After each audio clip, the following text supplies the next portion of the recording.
All right, guys, what's up? Welcome back to another episode of Colton Posey Fishing. And guys, I'm sorry for the delay on the video for last week. Um, I've got a lot of stuff going on. I don't really want to bore y'all with anything, but all this stuff with COVID-19 and all that, I'm just doing a lot of different stuff. I don't really want to go into that much detail, but this episode, we're going to talk about bass fishing Weiss Lake. So, for y'all that follow me on the tournament trail, basically the ABT, the last tournament that I fished was at Weiss Lake. And I'm going to tell you exactly how I caught the fish and what went on, so on and so forth. So, stay tuned. This is something you don't want to miss.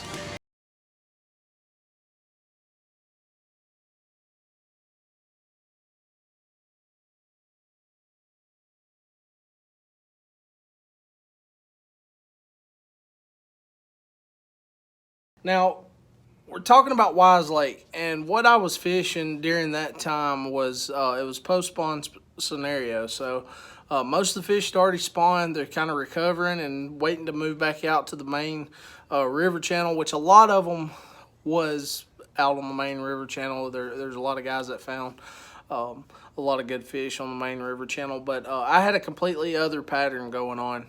So for those of you that don't know, Weiss Lake is part of the Coosa River system.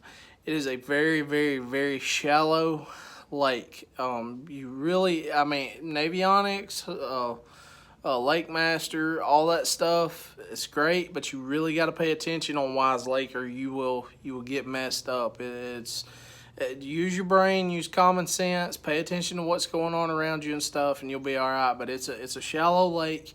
It's very dangerous.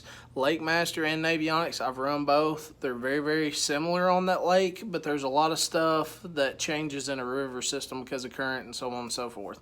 So, basically, Weiss Lake post-spawn bass fishing. So, what I found out, Thursday was one of our official days of practice. I got out there and I fished a lot of stuff way back in the very backs of the creeks. Found a few fry garters, found a few that was locked onto beds and stuff. But by the time Friday had rolled around, you know, stuff had started changing already. So I started moving a little bit out, and I started catching a few fish in the first parts of the creeks and stuff, and then I started moving a little bit further out and started catching stuff on the main channel. So that Friday, I knew there was a lot of stuff going on. Now, I was fishing on the Leesburg landing side the first day of practice. The second day of practice, I was fishing closer towards the main highway that runs through there, and then further up towards the Georgia side. I did mostly what I found for me, I love fishing clean, clear water. There's not a lot of that on the Coosa River system, but it was cleaner and clearer towards Leesburg, so that's where I decided to stay.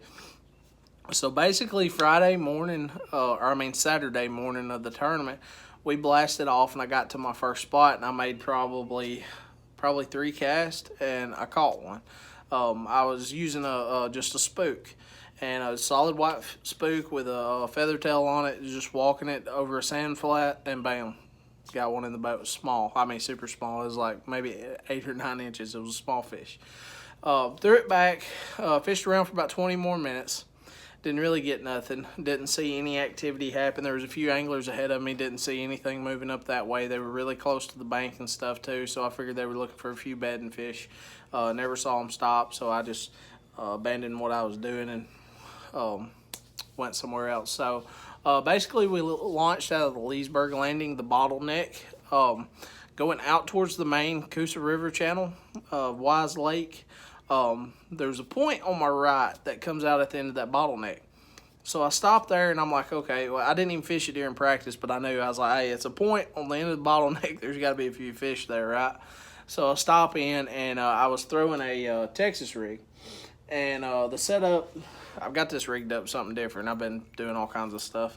But this is, I throw a 7'1", medium heavy, 8-1-1 gear ratio, Daiwa Fugo.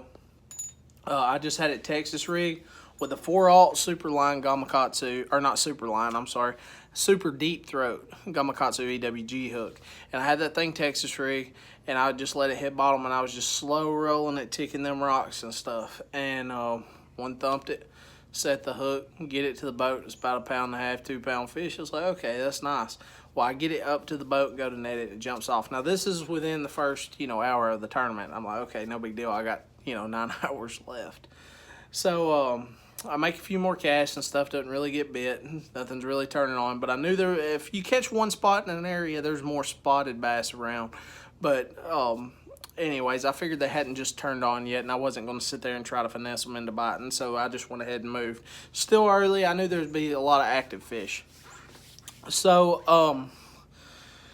I start hitting these pockets because I found out Friday there was a lot of fish in pockets recovering, and it wasn't the pockets like if the main river channel winds around, they wasn't on the outside of the river channel or nothing like that. They were as close to the river channel as possible up in the pockets, recovering on docks, rocks, anything that they could just get around and sit and just gorge themselves with shad, crawfish, or whatever was around. Slower presentations, it was very slow. And when I talk about slow, I would throw it out there, let it sink, and I would just barely pull whatever I was using. And then I would let it sit. I'd just dead stick it, slack line, everything, and they would pick it up and move with it. So I get in this pocket and I throw a wacky rig. And I skip this thing around some docks and stuff. And I looked down and my hummingbird's reading funny. It was showing like 2 foot or something like that, and I knew I was deeper than that. So I looked and I was like, okay, well, I had my graph set wrong. So anyways, well, I reached down, I'm setting my graph, and I look and my line's running. So I reel it up really fast and I set the hook, and it's about a 3.5, 4.5 pound fish. It was a big fish, I say a big fish. It was a good solid tournament fish. And kind of the same thing happened with her. I get her to the boat, and I'm trying to net her. Her head goes in the net, and I got my pole, stretched way back here, and she just flops and comes off. So at that time, I was very disappointed in what was going on.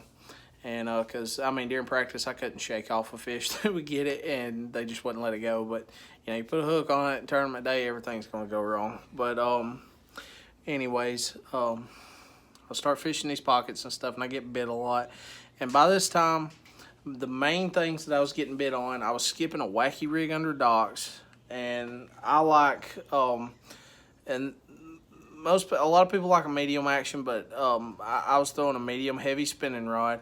I've got it on high vis 8 pound braid, the Seaguar Smackdown braid, and then I've got it on a 7.3 fluorocarbon Seaguar leader, and I was just skipping it around them docks. I would literally just let it sit for a few seconds, shake it every now and again just a little bit, and go on.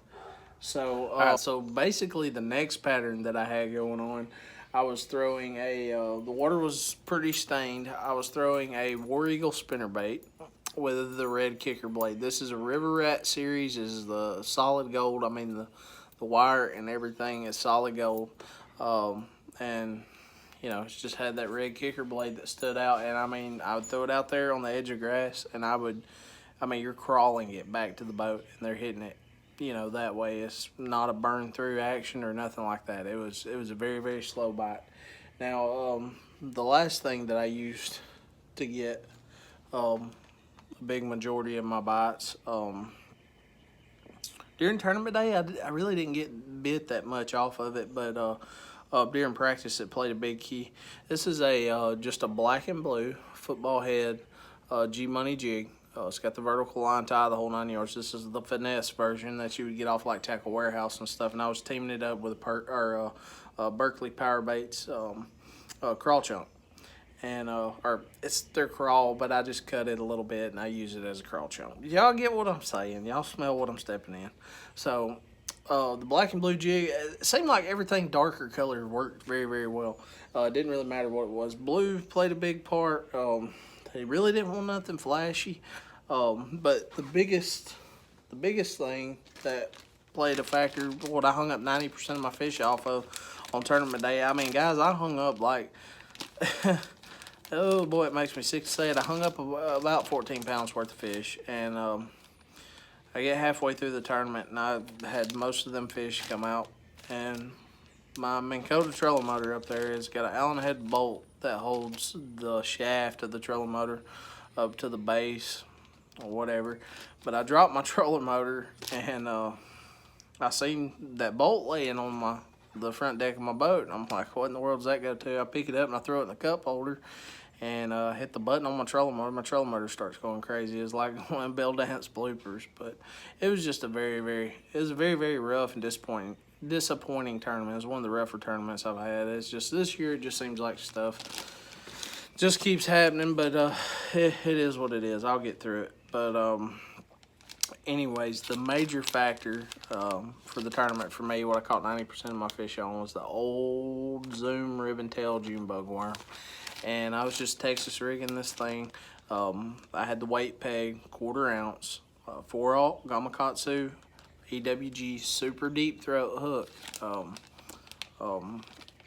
It just you know, I just lost a lot of fish, but I got bit a lot. This was a killer presentation during that tournament. And I was fishing in the 4 to, I don't know, maybe the 4 to 8 foot range. It wasn't very deep. Most of the places I was throwing up in was in like inches of water.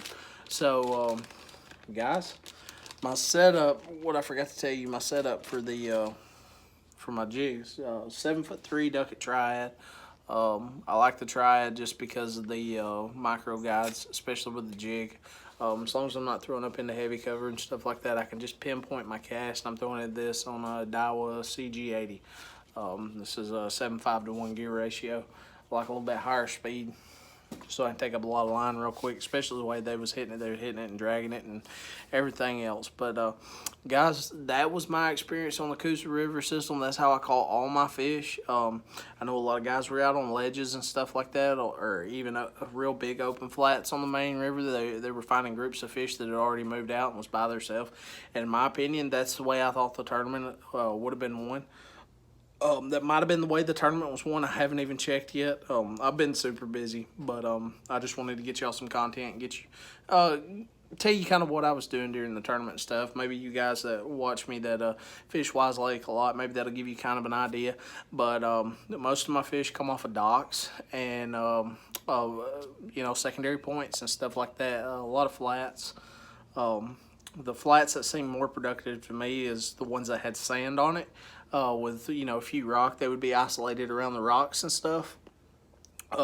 So guys, that's how I fished Weiss Lake. That's some of the stuff that I did, the techniques that I used, the setups, the whole 9 yards.